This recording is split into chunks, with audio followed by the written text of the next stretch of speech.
Bromo Gunung Kelut, kalau mau sukses, usaha jangan surut. Hai Sobat Seni, senang sekali bisa menyapa teman-teman kembali di video kali ini. Bicara tentang Indonesia, tidak ada habis-habisnya dengan kata budaya. Nah, salah satu kota yang terkenal yakni Kota Malang, kota yang kaya akan seni dan budayanya. Dan dari kota inilah telah banyak dilahirkan para seniman hebat dan berbakat yang telah sukses hingga menembus panggung internasional. Saya Hanifah Geria Azahra. Pada kesempatan kali ini saya akan mengajak teman-teman untuk mengenal lebih dekat salah satu seniman yang telah membuktikan bahwa dunia seni tari ini bukan hanya soal tampil di atas panggung, tetapi di balik itu semua ada peluang besar, yakni peluang bisnis yang dapat kita jalankan. Nah, bagaimana sih kisah inspiratif dan perjalanan maupun perjuangannya? Yuk kita simak bersama.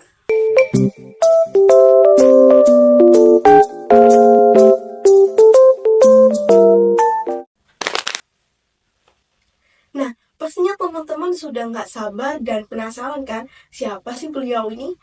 Mari kita sambut. Ini dia Kak Patricia Dwi Septiani, atau yang kita kenal dengan nama panggungnya yaitu Kak Patricia Puput. Beliau ini merupakan seorang dancer, koreografer, coach, dan owner dari Tricia Dancer maupun Tricia Kostum. Nah, gimana sih awal perjalanannya Kak Puput ini?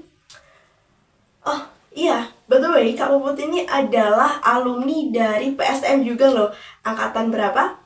2007. Wah, keren banget, udah senior nih. Udah keren banget melalang buana. Jadi, kalaupun ada adik tingkat yang ingin belajar, langsung aja ke Kak Puput. Oke, jadi perjalanan awalnya ini gimana sih? Kak Puput ini udah join di Dance Experience Studio sejak tahun 2005, dimana Kak Puput ini masih duduk di bangku SMA. Nah, Experience Studio ini juga di bidang entertain, jadi bukan seperti sanggar ataupun apa ya. Jadi pada tahun 2011, Kak Puput ini memutuskan untuk out dari Experience Studio ini karena ingin fokus pada penyelesaian skripsinya. Nah, tiba-tiba tahun 2012 itu ada tawaran di mana disuruh mengisi di event New Year's 2012. Dan di situ juga berkesempatan untuk mengisi di Grand Show-nya Tata Busana. Nah, pada saat itu kan namanya dance itu nggak ada nama tarinya itu apa. Hanya kan biasanya MC mempresentkan itu nama timnya. Pada saat itu juga kata Kak Puput ini juga gak kepikiran nama timnya itu apa. Soalnya ya kayak cuma nari-nari aja. Nah, akhirnya dari hasil rembukan teman-teman dan hasil votingnya itu, mereka menyetujui bahwa nama timnya ini diambil dari namanya Kak Puput sendiri, yaitu Tricia. Namun pada saat itu ada salah penyebutan ya, MC-nya seharusnya kan menyebutkan ini dia penampilan dari Tricia Dancer. Nggak salah. Nah, itu manggilnya sesuai namanya Kak Puput sendiri, yaitu ini dia Patricia Dancer. Nah gitu, itu kalau apa ya, unik gitu loh, klasik. Jadi kayak aku ceritanya yang itu katanya kisah awalnya PCL yang awal ketemu sama almarhum suaminya itu kan tapi bidangannya ya beda-beda, ini kan bisnis. Oke, lanjut aja. Seiring berjalannya waktu itu ada event-event yang mendatangi Kak Puput, tapi ya gitu bayarannya sedikit juga. Terus dancernya Kak Puput ambil dari adik-adik tingkatnya. Ya, dancer gak begitu laris, tapi yang booming malah Kak Puputnya sendiri ya, individunya sendiri ini. Nah, itu Kak Puput jadi freelance, sampai gongnya ada project ke luar negeri waktu tahun 2014. Coba tebak kemana? Ke negeri Anime.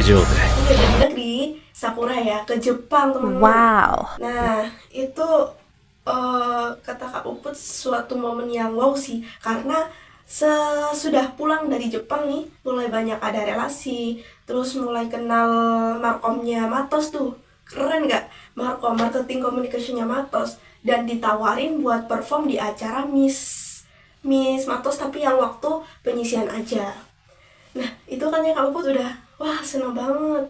Lama-kelamaan orang-orangnya tuh cocok. Terus setelah itu ditawarin buat perform lagi di acara anniversary-nya Matos. Nah, harusnya tuh pada tahun 2015, tapi diundur ke tahun 2016. Gak apa, yang penting jadi ya. Lalu pada saat itu tuh Trisha Dancer mulai famous boom. Jadi di radio-radio disebut, terus foto-fotonya itu ditaruh di baliho. Nah, acara-acara itu besar deh, pokoknya selalu ada guest star-nya. Lalu yang lebih bomnya lagi itu apa? Kak Puput juga berkesempatan untuk menjadi back dancernya Vidi Aldino, artis. Wah, keren sih. Ini jadinya banyak yang tahu, vendor-vendor Malang tahu, terus EO-EO-nya juga pada tahu. Oh ya teman-teman, ini saya juga ingin membagikan informasi bahwa pasti teman-teman kagum juga sih, karena ini katanya Kak Puput. Saya kan tanya apa sih yang menginspirasi gitu. Pada awalnya tuh emang nggak ada yang menginspirasi, cuman ini dorongan dari teman-teman ya, dari circle-nya Kak Puput mungkin, karena melihat Kak Puput ini sangat berkompeten, jadi diusulkan untuk mendirikan Trisha Dancer ini. Nah, ini sangat wow sekali sih, sangat amazed karena apa? Logo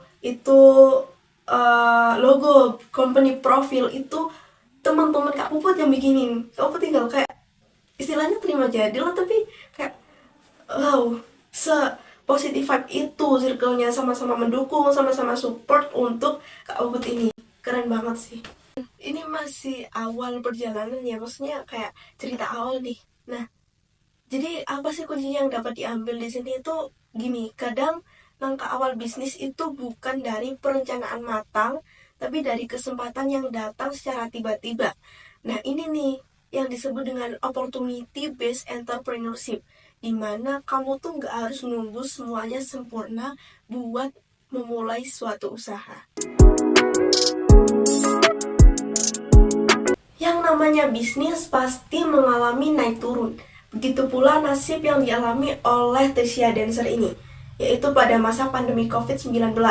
Nah, pada masa ini Kak Puput merasa seperti ada di titik terberat ya, dan ingin menyerah karena pada saat itu event banyak yang dihentikan, terus project juga banyak yang batal. Namun, apa sih yang dilakukan Kak Puput ini? Kak Puput ini orangnya sangat kekeh ya, jadi gak langsung menyerah gitu aja. Nah, apa sih yang dipikirkan tuh? Mulailah merambah ke kostum tari. Nah, kostum yang dibuat oleh Kak Puput ini juga merupakan kebutuhan untuk tarinya sendiri. Jadi semisal, mohon maaf jika teman-teman ingin mencari kostum Tanjung Gemiran, ya kan? Itu maaf typo. Jadi ya mohon maaf sekali teman-teman bakal gak menemukan, soalnya Trisha Dancer belum pernah menarikan tari itu, seperti itu. Namun jika sudah tidak menari itu lagi, apakah kostumnya udah gak terpakai gitu aja atau bisa dikombinasikan? Nah, kata Kak Puput, memang yang benar-benar udah tidak terpakai dan itu gak bisa dirubah gitu, ya udah dibuang dalam arti di thrift ke teman-teman yang mau, atau bahkan disewakan untuk tugas P5, dimana kan itu anak-anak kan pada ingin budget yang murah. Nah, itu sih. Nah, fun fact-nya di Trisha kostum ini juga sistematika penyewaannya itu berbeda menurut saya dengan yang lain. Karena apa? Karena Kak Puput ini memegang prinsip kayak kerja sambil nyantai aja. Ya udah, nggak mau ribet. Jadi seperti apa ya? Semisal Kak Puput gak ada di rumah, karena memang Kak Puput ini nggak menyewa karyawan ataupun apa, jadi semua dikerjakan sendiri. Nah, jika Kak Puput gak ada di rumah, ya udah, itu semisal ada klien yang ingin menyewa kostum. Nah, klien ini itu harus melampirkan foto kostum apa yang mau diinginkan. Jika tidak ada dan semisal orangnya tidak mau nunggu, ya udah, kelar, biar aja gitu. Jadi Kak Puput gak ribet sih. Kalau gak mau ya udah. Itu enaknya bisnis punya sendiri. Privilege. Hikmah yang bisa diambil berarti dalam bisnis, adaptasi itu adalah kunci. Nah, ketika satu pintu tertutup, selalu ada cara lain untuk bertahan dan berkembang.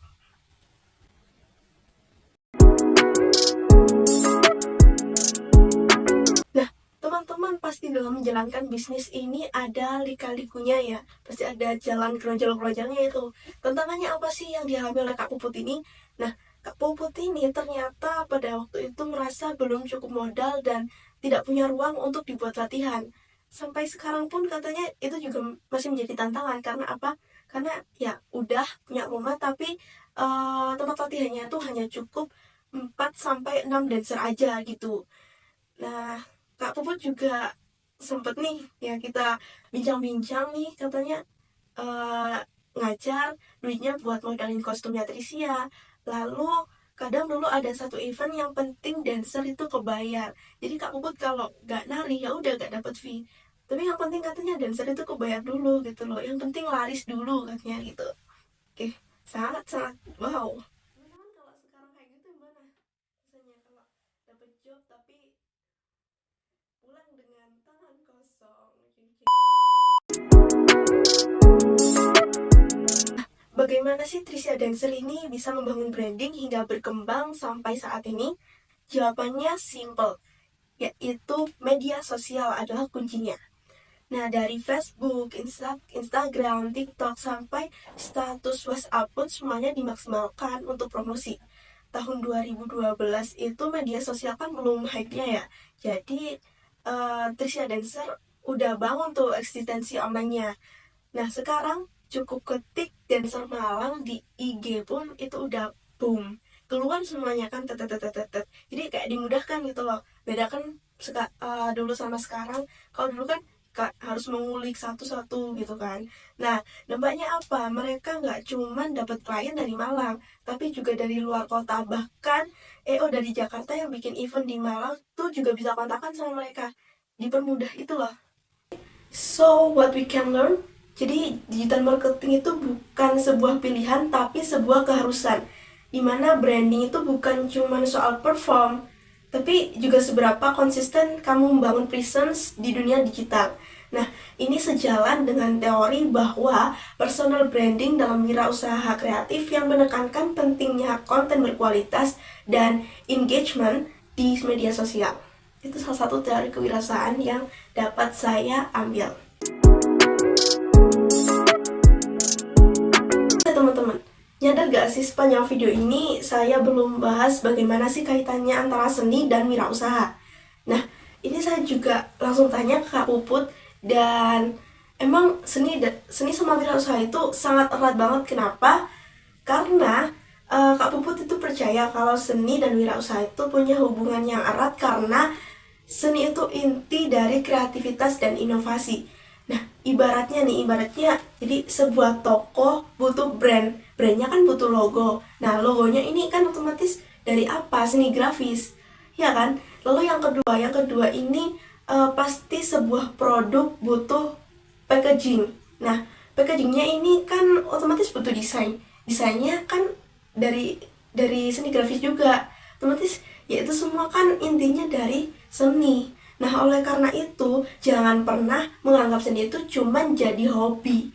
Justru seni itu adalah aset berharga dalam dunia bisnis. Seperti itu.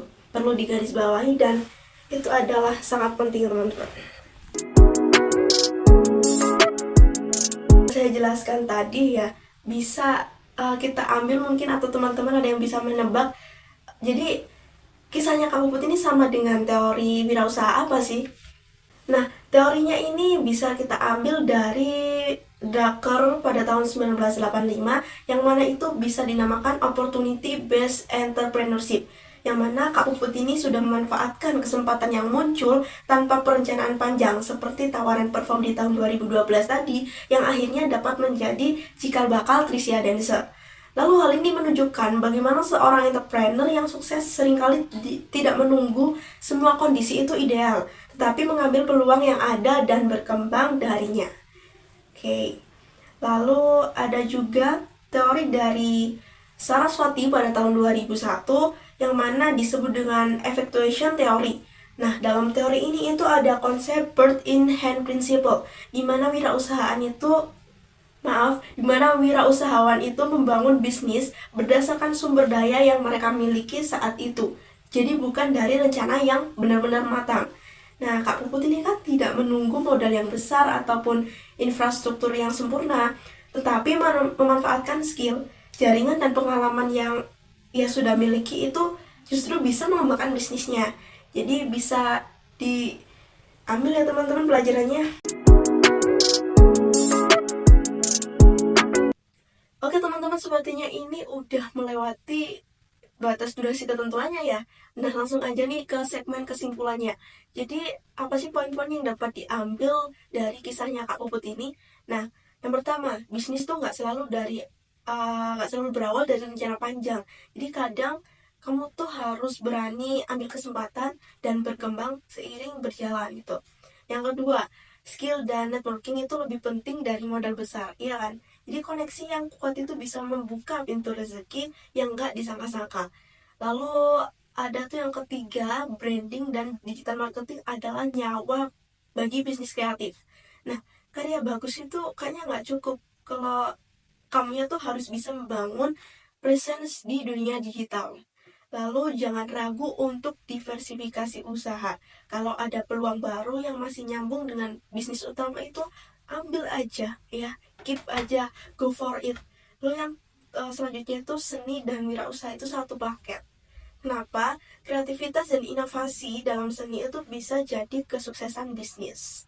Jadi buat kamu yang ingin mulai bisnis usaha di bidang seni, ini bisa jadi uh, reminder kamu ya. Jadi ada nih kata-kata, creativity is your capital and consistency is your fuel. Artinya kreativitas adalah modal Anda dan konsistensi adalah bahan bakar Anda. Jadi teruslah bekerja dan teruslah berjuang. Oke, terakhir nih, dapat closing statement dari Kak Puputnya sendiri nih. Teman-teman pasang telinga ya. Ini kalau bisa sih dicatat, karena ini motivasi banget sih buat teman-teman, kayaknya sangat bermanfaat. Saya pun sampai wow gitu. Oke, langsung aja ya. Nih, dengerin. Jadi katanya tuh ini, mumpung masih muda, coba aja segala kesempatan yang ada, segala peluang-peluang yang ada di depan mata, cari ilmu dan pengalaman yang banyak, ikut organisasi dan kegiatan-kegiatan di luar untuk nambah relasi dan networking. Sejatinya tuh nggak ada hasil yang mengkhianati usaha. Mungkin sekarang tidak berdampak, tapi 5 tahun atau bahkan sampai 10 tahun lagi itu pasti ada dampaknya. Nah, entah itu berupa skill.